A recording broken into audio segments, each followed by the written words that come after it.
So you're living with Cordry. He's a real actor. He's a real actor. You're taking photos. And he starts doing UCB classes. Well, before that, he was like, he was in a sketch group, and he was like, "You're funnier than my sketch group. We should start to do something together." Because there was that whole scene in New York, like that was Luna Lounge and Collective Unconscious. Okay, all these like sort of like what Los Angeles's M Bar was, like experimental, alternative stuff. Yeah. And we would go and sit and say like, okay, it's open mic night. We're going to get up and do a bit and just never do anything. We just sit in the audience and watch people. Yeah. But then he started doing classes at Upright Citizens Brigade, and he did a round, and then I did the next round after him. Yeah. And that was my thing. That's awesome. Yeah. And this was relatively early. This was like 97, 98?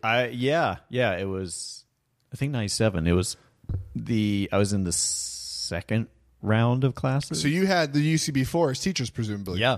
It had all them and this guy. All of it? All four? All four of them. Oh, wow. That's incredible. Yeah. Yeah. It was massive. It was like that experience. That is one of the most important things I've ever done in my life. I bet. Was walking into that scene.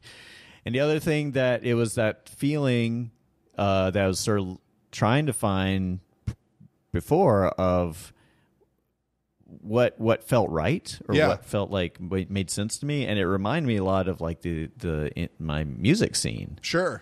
Because people were supportive, but they're also competitive, and you kind of find your pack and you sort of click up with that. Yep. And it's a place to go to and a community and stuff. So I was like, oh yeah, I can do that. Yeah. That's totally great. That, you found your calling. Looking back, it's like we can clearly see that you learning from the UCB4 is amazing. But at the time, was the vibe, was the feeling there that this was something great happening, or was it more like we're just doing our thing, putting us together? Or did you guys feel something big happening? Not in the sense of like, oh, this we're building something, an army is coming and we're the leading pack or anything. But it felt special in that we knew. Everyone knew the voice that was happening there. Yeah. And everyone was invested in it. And I think more than anything, it felt special in the sense that it had like a community. Right. And I think a lot of, you look at like the stand-up scene at that time, it was very kind of dark and fractured. Divisive. Yeah. I think they definitely are a community too, but it's unto themselves, right?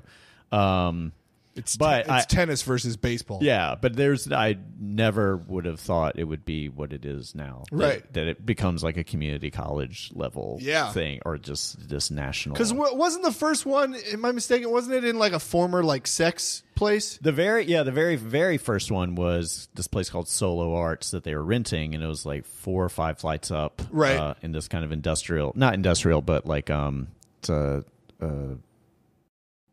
I don't know what is around there. It was just kind of this weird part of the city that was half stores and then half just kind of like warehouse spaces or wholesale dealers and stuff.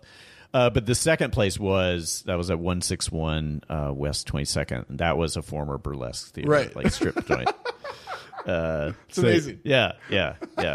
So did you get on a team right away? Were you clicking with people? Well, because they didn't they had ASCAT regularly, right? And then they started adding shows and stuff.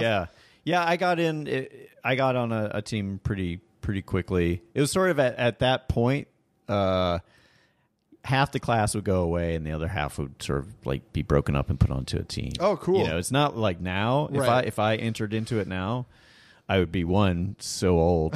But then the other thing is just like that the level of competition and I think it would be the problem I had before. I was like, I don't know what my chances are. So many people have come on and said that. Yeah. I feel like Gaber said that. Susie Barrett said that. Yeah. And that's just nothing but discouraging to me. But I think because I'm eligible to audition this round. Yeah. And I'm sure it's going to be 800 people. Yeah, it's crazy. I mean, it's crazy.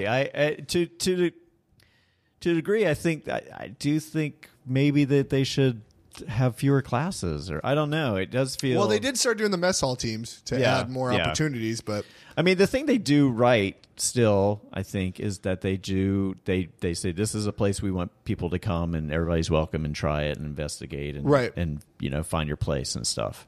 And I think that's good that they keep making opportunities for their place to be, but it's getting to be crazy. I have no. I mean, sheep herding. Yeah, and I feel very distant from what's happening there now. Oh, well, come on down to a free ass cat. I'll seat you. But it's like it's because it's just so big. Yeah, it is.